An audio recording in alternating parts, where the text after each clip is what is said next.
The silence before the storm. I woke before dawn.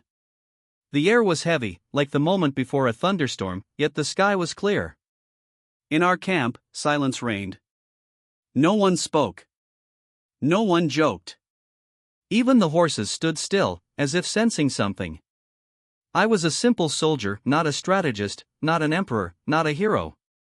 Just one of those who held a sword when the empire clung to its final breath. We all knew this would be the last day.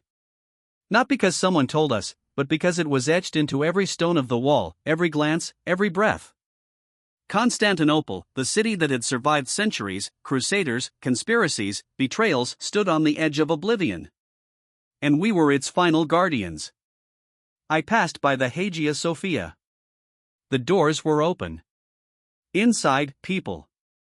Not warriors. Women, children, the elderly. They prayed. Not for victory. For peace. For death to be swift. I didn't enter. I had no right. My God was the sword. My prayer, the strike. The first blow. When the first cannons roared, the earth trembled. The Turks hammered the walls like a storm against a cliff. We stood atop the ramparts, watching stone projectiles fly through the sky like black stars. One struck a tower, it collapsed like an old warrior who could no longer hold his shield. I saw my comrade, a young man from Thrace, die instantly. He was gone. No scream. No pain. Just emptiness. I had no time to mourn. No right to remember. We fought. We fired crossbows, hurled stones, poured boiling oil. But they were more. More than we could imagine. Sultan Mehmed stood afar, on a hill. His army a sea. And we an island drowning. But we did not yield. Because we were not just men.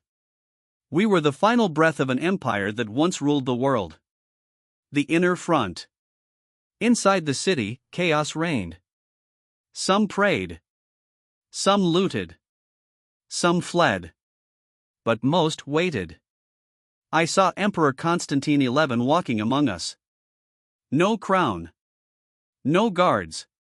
Just a man who knew he would die with his city. His eyes.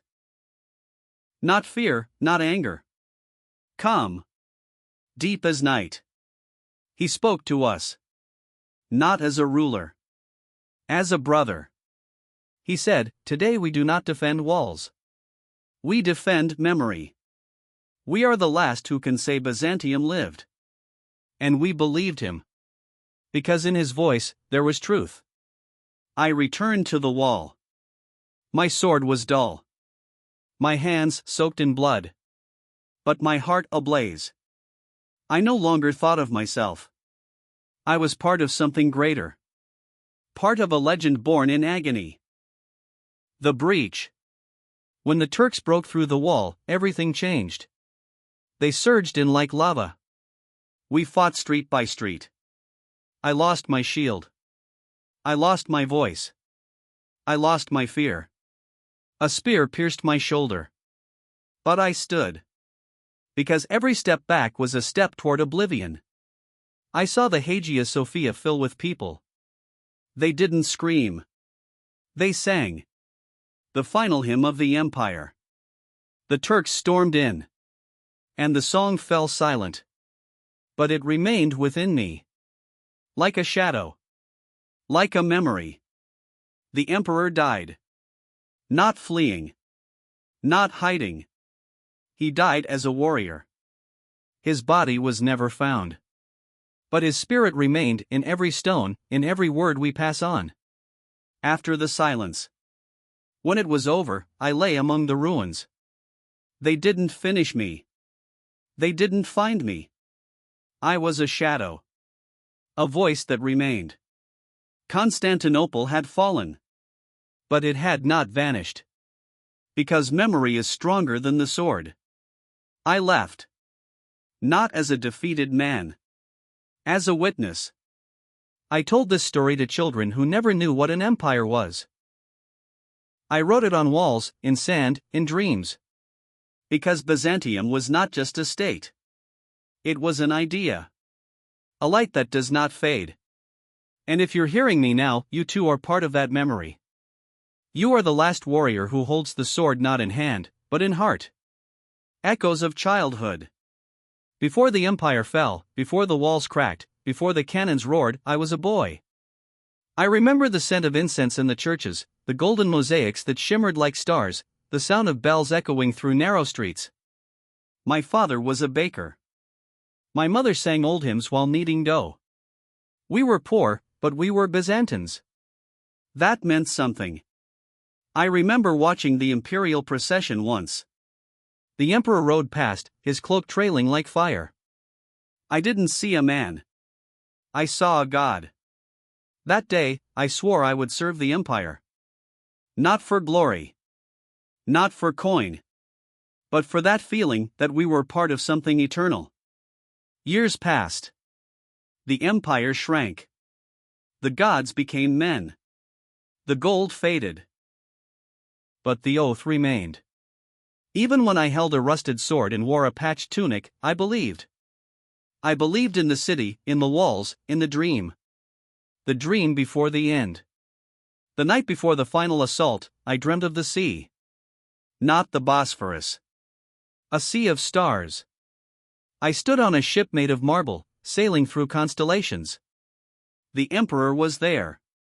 So was my father. So was every soldier who had died before me. They didn't speak. They watched. Then I saw the city floating in the sky, untouched, eternal. Its domes glowed like suns. Its streets sang. And I understood, Byzantium was not just stone and mortar. It was memory. It was myth. It was the part of humanity that refused to die. I woke with tears in my eyes. Not from fear. From awe. I knew I would fight. I knew I would fall. But I also knew the dream would live on. The hidden chamber. After the breach, I fled through alleys I knew since childhood. I found myself beneath the Blachurny Palace, in a chamber few remembered. There, carved into the walls, were names. Thousands of names. Soldiers. Emperors. Priests. Bakers. Children. All etched by hand, over centuries. I added mine. Not for pride. For remembrance. I wanted someone, someday, to know I existed. That I fought. That I loved this city. I stayed there until the screams faded. Until the fire dimmed. Until silence returned. Then I emerged, not into a city, but into a grave. Years later. I wandered for years. Through villages that had never heard of Byzantium. Through lands that called us ghosts. I worked as a mason. As a guard. As a storyteller. I never spoke of the fall. Until one day, in a tavern in Thessaly, a boy asked me, "Is it true the city had golden walls?" I smiled. "No," I said. "They were stone. But they shone like gold when the sun rose." He asked me to tell the story. I did. And others listened. And others wept. And others remembered. That's when I understood, I hadn't survived to live. I had survived to speak. The legacy. Now, as I sit beneath a tree older than the empire, I speak to you. Not as a soldier. As a witness. Byzantium fell. But it did not die. It lives in every story, every song, every stone that remembers. It lives in you. When you dream of domes that touch the sky, of hymns that echo through marble halls, of courage that defies fate, you dream of Byzantium. And if you ever stand before a wall, outnumbered, outmatched, but unbroken, know this, you are not alone. You are the last soldier. You are the memory. You are the empire. The lost sword. They say the emperor's sword was never found. That when Constantine XI fell, his blade vanished with him. Some claim it was taken by a Turkish general, others say it was buried beneath the Hagia Sophia. but I know the truth. I saw it once years later, in a monastery near Mount Athos. It was hidden behind a wall, wrapped in cloth, untouched by time. The monk who showed it to me said, "This sword is not meant to be wielded. It is meant to be remembered." I touched its hilt. It was cold. Heavy. Not with metal, with memory. I felt every battle, every oath, every death. I left it there. Because some weapons are not for war. They are for legacy. The Song of Hagia Sophia. There is a legend that on the night the city fell, the Hagia Sophia sang. Not with voices. With stone. That its walls hummed with the hymns of centuries. That the dome glowed, not with candlelight, but with the souls of the faithful. I believe it. Because when I stood in that church, bleeding, broken, I heard it. A low vibration. A melody older than language. It wrapped around me like a cloak. It did not save me. It did not heal me. But it reminded me I was not alone. Even in ruin, the sacred sings. The child who found the chamber. Decades passed. The empire became a story. A whisper. A forgotten name. But one day, a child, curious, bold, wandered beneath the ruins of Blicherny. He found the chamber. He saw the names. He asked his father, "Who were these people?" His father said, "Ghosts." But the child disagreed. He traced the names with his fingers. He felt warmth. He felt breath. He felt history. He grew up to be a scholar. He wrote books. He told stories. And in every word, Byzantium lived again. Because memory is not in monuments. It is in hearts.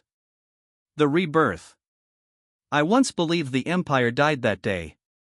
That the fall of Constantinople was the end. But I was wrong. Byzantium lives in every mosaic that glows in candlelight. In every chant that echoes through stone halls. In every act of courage when the world says surrender. It lives in Ukraine, in Armenia, in Greece, in Ethiopia, in every place where faith and fire meet. It lives in artists who paint domes, in poets who write of golden cities, in dreamers who refuse to forget. It lives in you. You who listen. You who remember. You who carry the sword in silence. The final word. I am old now. My hands tremble. My voice fades. But my story remains. I was there when the empire fell. I saw the last sunrise over the Golden Horn. I heard the final hymn.